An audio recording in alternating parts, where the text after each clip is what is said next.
안녕하세요. 대자연 속에서 평소 힘을 길렀다가 아름다운 모습으로 순식간에 탈바꿈하는 기적을 우리는 가끔 볼 수 있습니다.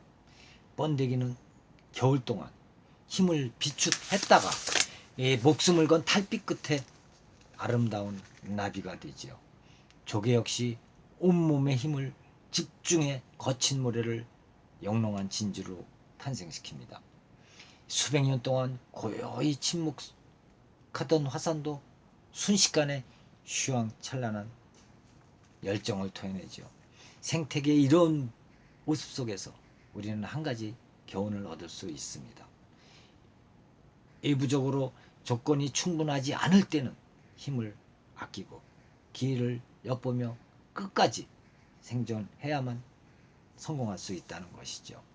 위대한 자연의 가르침을 인간사에서도 고스란히 적용해 볼 수 있습니다. 높은 자리에 오를수록 막강한 영향력을 보유했을수록 낮은 자리를 찾고 상대에게 약한 모습을 보여야 한다는 것이죠.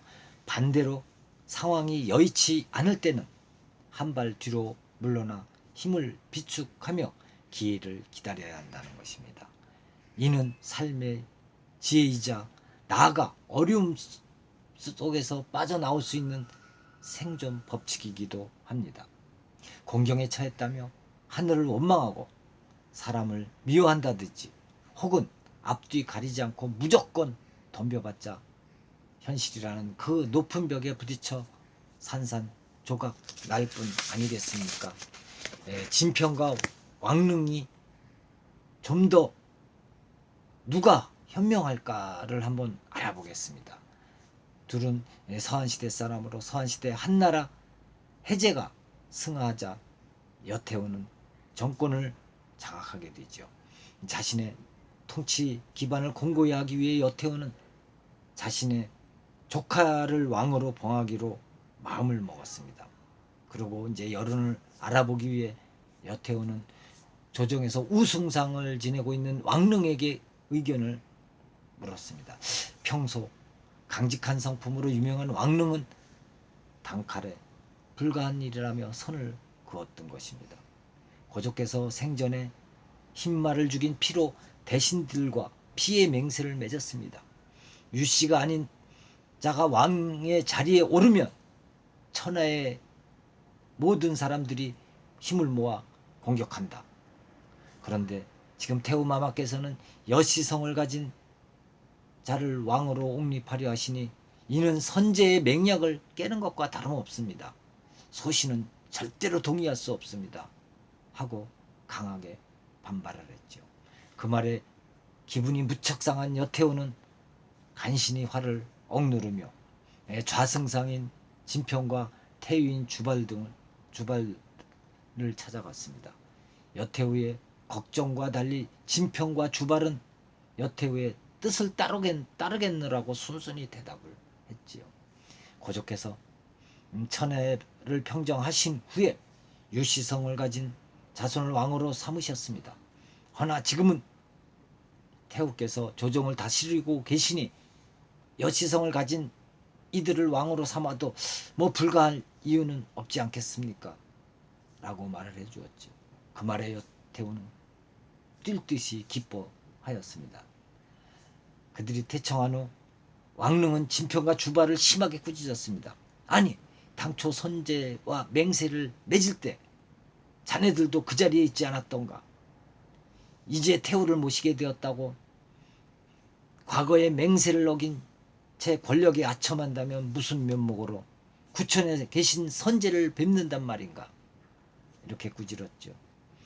조정에서 태후와 겨루는 것은 저희들보다 왕대인께서 더 잘하실 것입니다.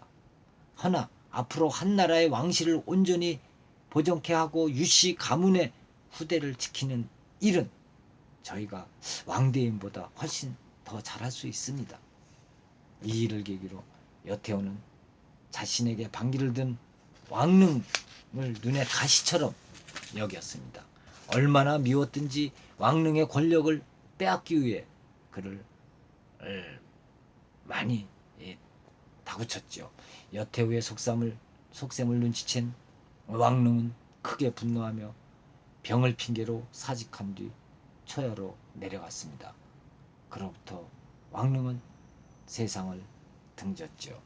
왕릉은 고지식하게 직원을 구했지만 진평은 그렇지 않았죠.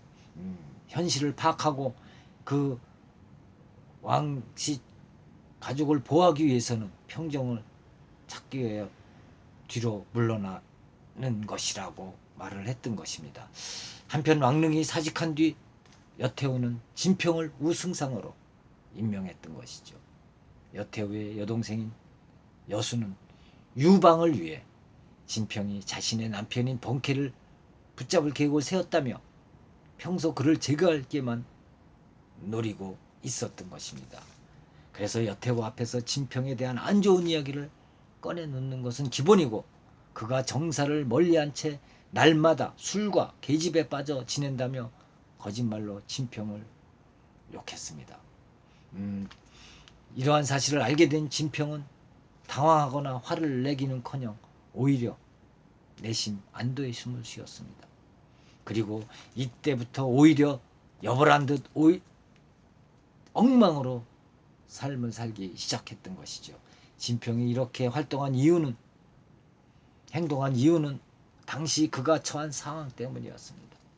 여씨 가문이 날마다 영향력을 키우고 있는 마당에 자신의 재주를 쉽게 드러낸다면 왕릉처럼 아무것도 해보지 못하고 여태우에게 제거될 수 있었기 때문이지요. 그래서 자신에 대한 여태우의 경계가 느슨해질 때까지 진평은 자신을 억누르고 반격할 기회를 엿보고 있었던 것입니다. 그래서 여씨 사람을 왕으로 봉하자는 여태우의 의견에 겉으로는 순종했지만 남몰래 유씨 후손을 보호하고 있었던 것이죠. 여태우가 이제 세상을 떠나자 진평은 주발과 힘을 모아 여씨 가문을 모두 주살하고 황제를 옹립하니 그가 바로 한무제였던 것입니다. 이로써 유씨 천하가 다시 천하를 호령하게 되는 것이죠. 평소에 부지런히 칼을 갈아두면 장작을 쉽게 펼 수 있다. 걱정은 멀리 있는 것이 아니라 바로 발밑에 있다. 원수를 갚기 위해 섭에 눕고 쓸개를 씹는다. 창을 베고 자면서 아침을 기다린다. 이런 이야기들은 무슨 일이든지 정신적으로나 물질적으로나 충분히 준비하라고 일러주는 말 아니겠습니까? 하지만 우리 주변에는 소 잃고 예양을 고치고 뒷북을 치는 일들이 여전히 일어나고 있습니다. 준비성이 부족한 사람은 제 아무리 뛰어난 능력을 가지고 있다 해도 쉴 새 없이 실수를 저지르고 만다는 것이죠. 남들이 모두 부러워하는 천재 이루의 기회가 갑자기 하늘에서 뚝 떨어졌다고 해도 성공이라는 두 글자와는 전혀 인연이 없어 보이는 것이죠. 왜냐하면 평소 충분히 준비하지 않은 탓에 기회를 잡을 만큼 힘도 쌓아두지 못했고 능력도 부족하기 때문이라는 것입니다. 능력, 여하를 떠나 모든 사람에게 준비는 중요한 성공의 조건이죠. 지금은 비록 삶의 구렁텅이를 헤매고 있다고 해도 철저히 준비한다면 앞으로 더 휘황찬란한 내일을 맞이할 수 있을 것입니다. 감사합니다.